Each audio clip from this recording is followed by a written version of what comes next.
저는 수면의학과 전문의로 25년간 일해왔습니다. 연세대학교 의과대학을 졸업하고 세브란스 병원에서 수면의학을 전공한 뒤 현재 수면건강센터를 운영하고 있어요. 그동안 만난 환자분들 중 60대 이상 어르신들이 가장 많이 호소하시는 문제가 바로 불면증입니다.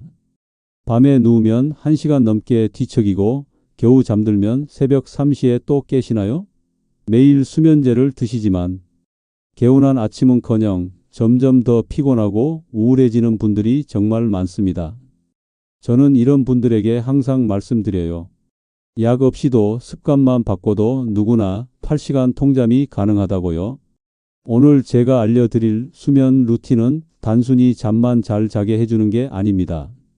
수면제를 끊고 치매를 예방하고 뇌 해독 기능을 회복시키고 활력까지 되찾게 해주는 종합적인 건강 회복 프로그램이에요. 하나의 변화로 인생이 다시 시작되는 이야기를 들려드리겠습니다.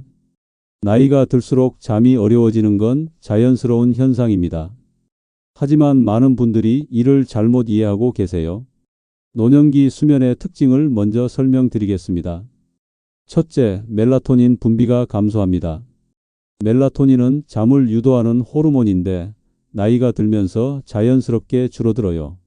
젊을 때는 해가 지면 자동으로 멜라토닌이 분비되면서 졸음이 왔는데 60대 이후부터는 이 시스템이 제대로 작동하지 않게 됩니다. 그래서 저녁에도 잠이 오지 않고 밤늦게까지 잠들지 못하는 거예요. 이건 질병이 아니라 자연스러운 노화 과정이지만 올바른 방법으로 충분히 개선할 수 있어요. 둘째, 수면 구조가 바뀝니다. 깊은 잠보다는 얕은 잠이 늘어나고 자주 깨게 됩니다. 젊을 때는 한번 잠들면 6시간에서 8시간 동안 깊게 잤는데 나이가 들면 2시간에서 3시간마다 깨는 경우가 많아져요. 이것도 뇌의 수면 조절 기능이 약해지면서 생기는 자연스러운 변화입니다. 셋째, 활동량이 감소하고 스트레스는 증가하며 빛과 소음에 더 민감해집니다. 젊을 때는 하루 종일 활발하게 활동해서 몸이 충분히 피곤해졌는데 나이가 들면 활동량이 줄어들면서 육체적 피로도가 낮아져요. 반면에 건강 걱정, 가족 걱정 등으로 정신적 스트레스는 오히려 늘어나죠. 또한 청력이 예민해지면서 작은 소리에도 쉽게 깨게 되고 눈도 빛에 더 민감하게 반응합니다. 이런 변화들이 복합적으로 작용해서 잠들기 어려워지는 거예요. 하지만 이 모든 변화를 이해하고 적절히 대응하면 충분히 좋은 잠을 잘 수 있습니다. 그런데 문제는 많은 분들이 이런 상황에서 약에만 의존한다는 점입니다. 수면제가 정말 수면을 유도하는 약일까요?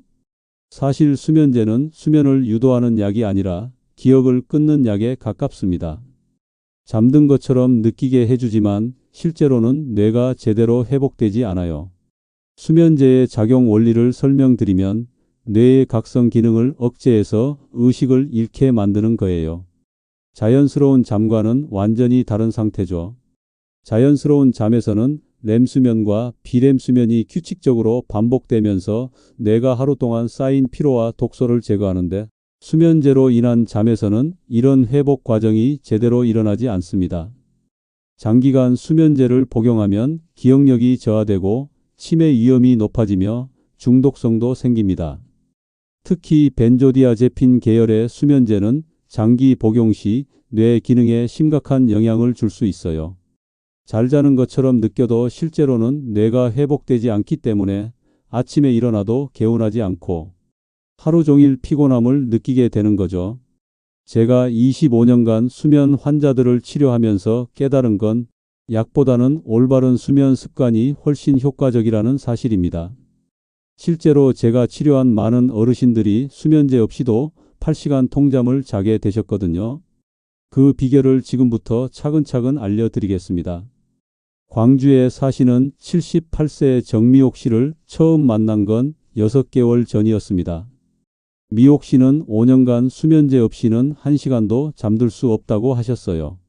매일 밤 11시에 누워서 새벽 2시까지 뒤척이다가 결국 수면제를 먹고서야 겨우 잠들 수 있다고 하시더라고요. 미옥 씨의 하루 일과를 자세히 들어보니 문제점들이 보였습니다. 우선 침실 환경이 수면에 전혀 도움이 되지 않았어요. 텔레비전이 침실에 있어서 누워서 뉴스를 보다가 잠들려고 하셨고 스마트폰도 침대 옆에 두고 계셨어요. 또 창문에 두꺼운 커튼이 없어서 새벽에 들어오는 빛 때문에 자주 깨신다고 하셨습니다. 미옥 씨는 평생 일찍 자고 일찍 일어나는 생활을 하셨던 분이었어요. 그런데 70세가 넘어서면서 잠이 오지 않기 시작했고 처음에는 따뜻한 우유를 마시거나 책을 읽으며 잠을 청했다고 해요. 하지만 점점 심해져서 결국 병원에서 수면제를 처방받게 되었다고 하시더라고요. 처음에는 수면제가 잘 듣다가 점차 효과가 떨어지면서 용량을 늘려야 했다고 해요. 그런데도 아침에 일어나면 개운하지 않고 하루 종일 머리가 무겁고 집중력도 떨어졌다고 하셨어요. 무엇보다 수면제에 의존하게 된 자신이 싫었다고 하시더라고요. 저는 미옥 씨에게 침실 환경부터 바꿔보자고 제안했습니다. 첫째, 침실 온도를 18도에서 20도 사이로 유지하라고 했어요. 너무 덥거나 추우면 깊은 잠에 들기 어렵거든요. 특히 나이가 들면 체온 조절 능력이 떨어지기 때문에 적정 온도 유지가 더욱 중요해요. 둘째, 암막 커튼을 설치하고 백색 소음기를 사용하라고 했습니다. 나이가 들면 빛과 소음에 더 민감해지기 때문에 완전히 어둡고 조용한 환경을 만드는 게 중요해요. 백색 소음기는 일정한 소리를 내서 갑작스러운 소음을 차단해주는 역할을 합니다. 세 번째로는 스마트폰을 침실 밖으로 내보내라고 했어요. 스마트폰에서 나오는 블루라이트는 멜라토닌 분비를 방해해서 잠들기 어렵게 만들거든요. 또한 밤에 메시지나 알림이 오면 잠에서 깨기 쉬워져요. 처음에는 미옥 씨가 조금 불편해 하셨어요. 특히 스마트폰을 침실 밖에 두는 게 가장 어려우셨다고 해요. 밤에 급한 일이 있으면 어떻게 하냐고 걱정하시더라고요. 하지만 스마트폰 대신 일반 알람 시계를 사용하고 정말 급한 일이 있으면 집 전화로 연락받을 수 있다고 설명드렸어요. 그 다음으로는 저녁 루틴을 만들어 드렸습니다. 미옥 씨에게는 카모마일 차를 권했어요. 카모마일에는 아피제닌이라는 성분이 들어있는데 이게 자연스럽게 졸음을 유도한다고 설명했습니다. 취침 1시간 전에 따뜻한 카모마일 차 한 잔을 천천히 마시라고 했어요. 바나나 우유 스무디도 좋은 대안이라고 알려드렸습니다. 바나나에는 트립토판이라는 아미노산이 들어있는데 이게 세로토닌 생성을 도와서 잠을 잘 오게 해줘요. 우유에 들어있는 칼슘도 신경을 안정시키는 효과가 있고요. 취침 1시간 전부터는 조명을 낮추고 텔레비전도 끄라고 했어요. 밝은 빛은 뇌에 아직 낮이라는 신호를 보내서 멜라토닌 분비를 억제하거든요. 대신 간접 조명이나 캔들 정도의 은은한 빛만 사용하라고 했습니다. 대신 조용한 클래식 음악을 듣거나 가벼운 책을 읽으라고 권했습니다. 미옥 씨는 평소에 시집 읽기를 좋아하셨기 때문에 저녁에는 짧은 시 몇 편 정도만 읽어보라고 했어요. 너무 자극적인 내용이나 복잡한 내용은 오히려 뇌를 각성시켜서 잠을 방해할 수 있거든요. 취침 전에는 3가지를 꼭 하라고 했습니다. 첫째, 5분간 가벼운 스트레칭이에요. 목과 어깨를 천천히 돌리고 팔다리를 쭉 펴주는 정도면 충분해요. 나이가 들면 근육이 경직되기 쉬운데 가벼운 스트레칭으로 긴장을 풀어주면 더 편안하게 잠들 수 있어요. 둘째, 478호흡법입니다. 4초 동안 코로 천천히 숨을 들이마시고 7초 동안 숨을 멈췄다가 8초 동안 입으로 천천히 내쉬는 거예요. 이 호흡법은 부교감신경을 활성화시켜서 몸과 마음을 이완시키는 효과가 있어요. 미옥 씨에게는 처음에 이 호흡법이 조금 어려우셨다고 해요. 7초 동안 숨을 참는 게 힘들었다고 하시더라고요. 그래서 처음에는 3초 들이마시고 5초 참고 6초 내쉬는 것부터 시작하라고 했어요. 점차 익숙해지면 본래의 478 리듬으로 늘려가면 된다고 설명했습니다. 세 번째는 2분간 수면 유도 명상이었습니다. 미옥 씨에게는 간단한 문장을 알려드렸어요. 나는 오늘 내 몸에게 휴식을 선물합니다. 라고 마음속으로 반복하면서 온몸에 힘을 빼라고 했습니다. 발끝부터 시작해서 다리, 허리, 어깨, 팔, 목, 얼굴 순서로 각 부위의 힘을 의식적으로 빼는 거예요. 미옥 씨가 가장 어려워하신 건 매일 같은 시간에 자고 일어나는 일이었습니다. 평소에 밤늦게 자다 보니까 아침에 일어나는 시간도 들쭉날쭉했거든요.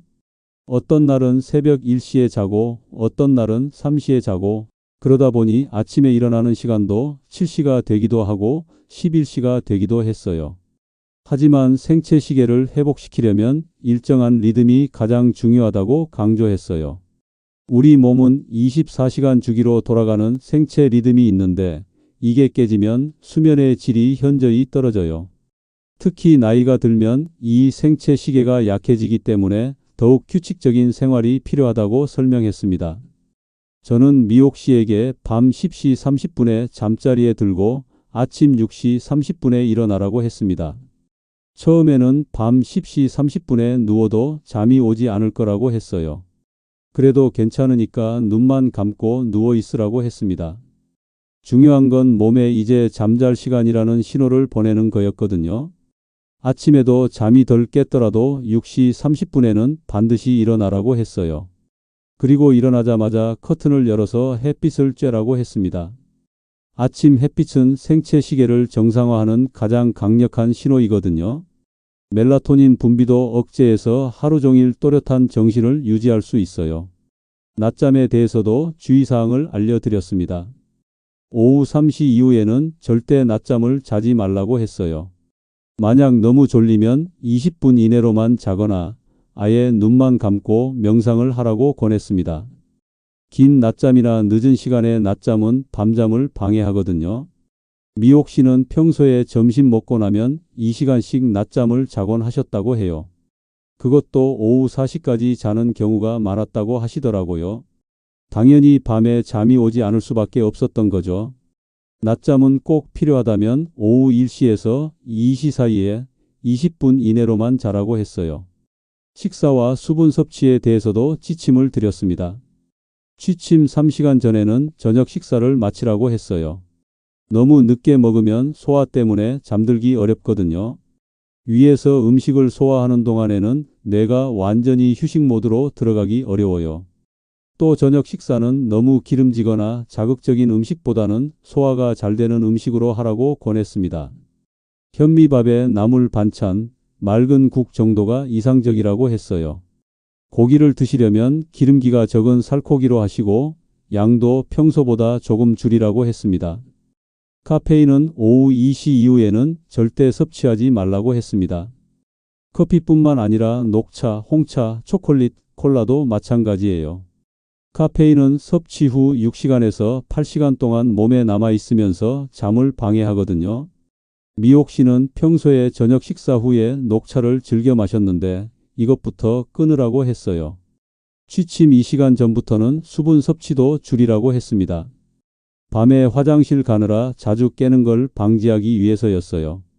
나이가 들면 방광 기능이 약해져서 밤에 화장실 가는 횟수가 늘어나는데 수분 섭취를 조절하면 어느 정도 줄일 수 있거든요.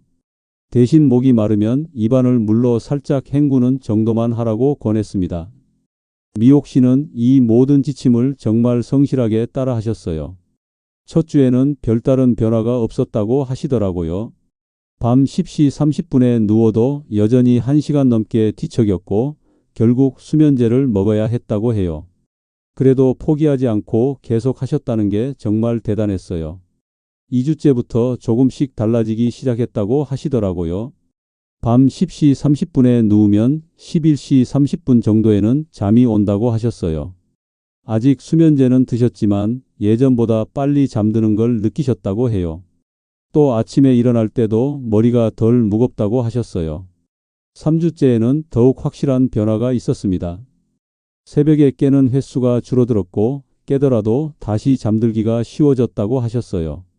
그리고 가장 놀라운 건 며칠은 수면제를 먹지 않고도 잠들 수 있었다는 거였어요. 물론 아직 불규칙했지만 분명한 진전이었죠. 4주가 지났을 때 미옥 씨가 오셔서 하신 말씀이 지금도 기억에 남아요. 지금은 밤 10시만 되면 저절로 졸리다고 하시더라고요. 몸이 시간을 기억하게 된 거예요. 생체 시계가 정상화되면서 자연스럽게 멜라토닌이 분비되기 시작한 거죠. 가장 놀라운 변화는 수면제를 완전히 끊으셨다는 점이었어요. 5년간 매일 복용하던 수면제를 4주 만에 끊을 수 있었던 거죠.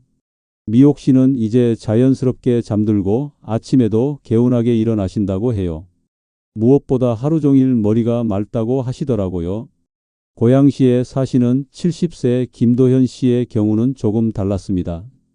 도현 씨는 잠들기는 할 수 있었는데 새벽 3시경에 깨서 다시 잠들지 못하는 문제가 있으셨어요. 그래서 새벽부터 스마트폰을 보거나 텔레비전을 켜놓고 계셨다고 해요. 도현 씨는 평생 새벽 5시에 일어나는 생활을 하셨던 분이었어요. 그런데 은퇴 후에 특별히 할 일이 없어지니까 밤에 늦게 자게 되었고, 그러면서 새벽에 깨는 패턴이 생겼다고 하시더라고요.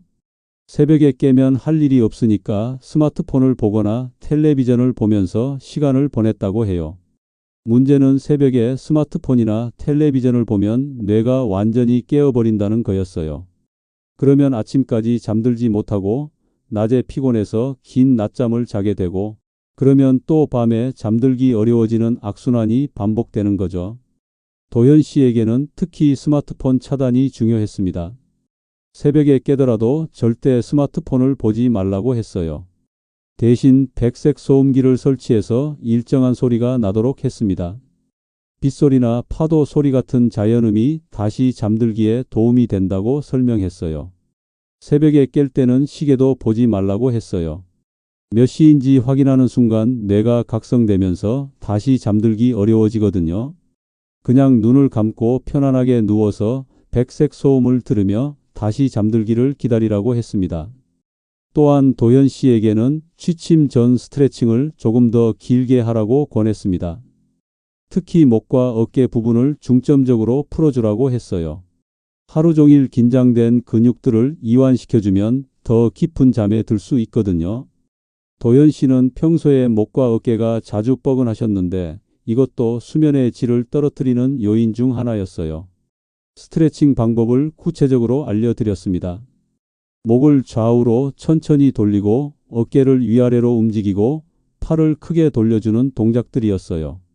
각 동작을 10초씩 유지하면서 근육의 긴장을 풀어주라고 했습니다. 도현 씨는 2주 정도 지나니까 새벽에 깨는 패턴이 줄어들기 시작했다고 하셨어요. 깨더라도 스마트폰을 보지 않고 백색 소음기 소리를 들으며 다시 잠들 수 있게 되었다고 해요. 한 달 후에는 밤새 깨지 않고 잘 수 있게 되셨고 오전 집중력도 많이 좋아졌다고 하시더라고요. 도현 씨가 특히 좋아하신 건 아침에 일어났을 때의 개운함이었어요. 예전에는 새벽에 깨서 뒤척이다가 아침이 되면 몸이 무겁고 머리가 아팠는데 이제는 자연스럽게 일어나서 하루를 시작할 수 있다고 하셨어요. 울산에 사시는 81세 이화자 씨는 또 다른 접근이 필요했습니다. 화자 씨는 평소에 걱정이 많으셨고 잠자리에 들면 온갖 생각이 떠올라서 잠들기 어려우셨어요. 특히 자식들 걱정, 건강 걱정, 경제적 걱정 때문에 마음이 불안했다고 하시더라고요. 화자 씨는 남편을 3년 전에 여의고 혼자 사시는 분이었어요. 자식들은 모두 멀리 살고 있어서 자주 만나지 못했고 혼자 있는 시간이 길다 보니 자꾸 부정적인 생각이 든다고 하셨어요.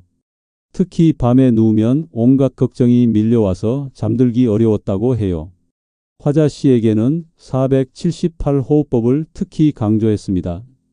4초 동안 천천히 숨을 들이마시고 7초 동안 멈췄다가 8초 동안 길게 내쉬는 거예요. 이 호흡법은 자율신경계를 안정시켜서 불안감을 줄여주는 효과가 있어요. 걱정이 많을 때는 호흡이 얕아지고 빨라지는데 의식적으로 깊고 느린 호흡을 하면 마음이 진정됩니다. 수면 명상도 화자 씨에게 맞게 조금 다르게 알려드렸습니다. 나는 오늘 하루 최선을 다했고 내일도 잘할 수 있다. 라는 문장을 반복하면서 긍정적인 마음으로 잠들 수 있도록 도와드렸어요. 또한 감사한 일 3가지를 떠올려 보라고 했습니다. 아무리 작은 일이라도 좋으니까 오늘 있었던 감사한 일들을 생각해 보라고 했어요. 화자 씨에게는 걱정 일기도 써보라고 권했습니다. 잠자리에 들기 전에 5분 정도 시간을 내서 오늘 걱정했던 일들을 종이에 써보는 거예요. 그리고 그 걱정들 중에서 내가 해결할 수 있는 것과 없는 것을 구분해 보라고 했습니다. 해결할 수 없는 걱정은 내려놓고 해결할 수 있는 것은 내일 할 일 목록에 적어두라고 했어요. 또한 화자 씨에게는 수면 일지를 쓰라고 권했습니다. 매일 언제 잠들고 언제 깼는지, 어떤 기분이었는지, 무엇 때문에 잠을 못 잤는지를 간단히 기록하는 거예요. 이렇게 하면 자신의 수면 패턴을 객관적으로 파악할 수 있고 개선되는 과정도 확인할 수 있거든요. 화자 씨는 수면 일지를 쓰면서 생활을 바꿔나가셨다고 해요. 언제 잠을 잘 잤는지, 무엇 때문에 잠을 못 잤는지 파악하면서 스스로 조절할 수 있게 되신 거죠. 예를 들어 자식들과 통화한 날에는 잠을 잘 잤고 병원에 다녀온 날에는 잠을 못 잤다는 패턴을 발견하셨어요. 그래서 병원에 다녀온 날에는 취침 전 명상 시간을 조금 더 길게 하고 감사 일기도 더 자세히 써보셨다고 해요. 반대로 자식들과 좋은 시간을 보낸 날에는 그 기억을 떠올리며 잠들었다고 하시더라고요. 3개월이 지난 지금 화자 씨는 하루하루가 달라졌다고 말씀하세요. 밤에 누우면 걱정보다는 감사한 마음이 먼저 든다고 해요. 수면의 질이 좋아지면서 낮에도 더 활기차게 생활하실 수 있게 되었고 이웃들과의 관계도 더 적극적으로 맺고 계신다고 해요. 지금까지 3분의 사례를 통해 말씀드린 수면 개선 방법들을 정리해 보겠습니다. 첫 번째 단계는 침실 환경 개선입니다. 온도는 18도에서 20도 사이로 유지하고 암막 커튼과 백색 소음기를 활용하세요. 그리고 스마트폰은 반드시 침실 밖으로 내보내야 해요. 두 번째는 조용한 저녁 루틴을 만드는 것입니다. 카모마일 차나 바나나 우유 스무디를 드시고 취침 1시간 전부터는 조명을 낮추고 텔레비전을 끄세요. 대신 독서를 하거나 조용한 음악을 들으시면 됩니다. 세 번째는 취침 전 3요소를 실천하는 것입니다. 5분간 가벼운 스트레칭, 478호흡법, 그리고 2분간 수면 유도 명상이에요. 나는 오늘 내 몸에게 휴식을 선물합니다. 라고 마음속으로 반복하면서 온몸에 힘을 빼보세요. 네 번째는 매일 같은 취침 시간과 기상 시간을 유지하는 것입니다. 이게 생체 시계를 회복시키는 가장 강력한 방법이에요. 처음에는 어렵더라도 꾸준히 하시면 몸이 적응하게 됩니다. 다섯 번째는 낮잠을 조절하는 것입니다. 오후 3시 이전에 20분 이내로만 자세요. 너무 피곤하면 눈 감고 명상을 하는 것도 효과적이에요. 여섯 번째는 식사와 수분 관리입니다. 취침 3시간 전에 소화 잘 되는 음식으로 저녁 식사를 마치고 카페인은 오후 2시 이후 금지하세요. 취침 2시간 전부터는 수분 섭취도 줄이시면 됩니다. 이 모든 방법들을 한 번에 다 바꾸려고 하지 마세요. 하나씩 차근차근 적용해 보시면 됩니다. 먼저 침실 환경부터 바꾸고 그 다음 주에는 저녁 루틴을 만들고 이런 식으로 단계적으로 접근하시면 무리가 없어요. 무엇보다 중요한 건 인내심입니다. 수면 습관이 바뀌는 데는 최소 2주에서 4주 정도의 시간이 필요해요. 처음 일주일은 별다른 변화를 느끼지 못할 수도 있지만 포기하지 마시고 꾸준히 하시면 반드시 좋아집니다. 수면은 사치가 아닌 생존의 기본입니다. 잠 못 자는 밤이 계속된다면 몸도 마음도 조금씩 무너집니다. 하지만 여러분은 바꿀 수 있어요.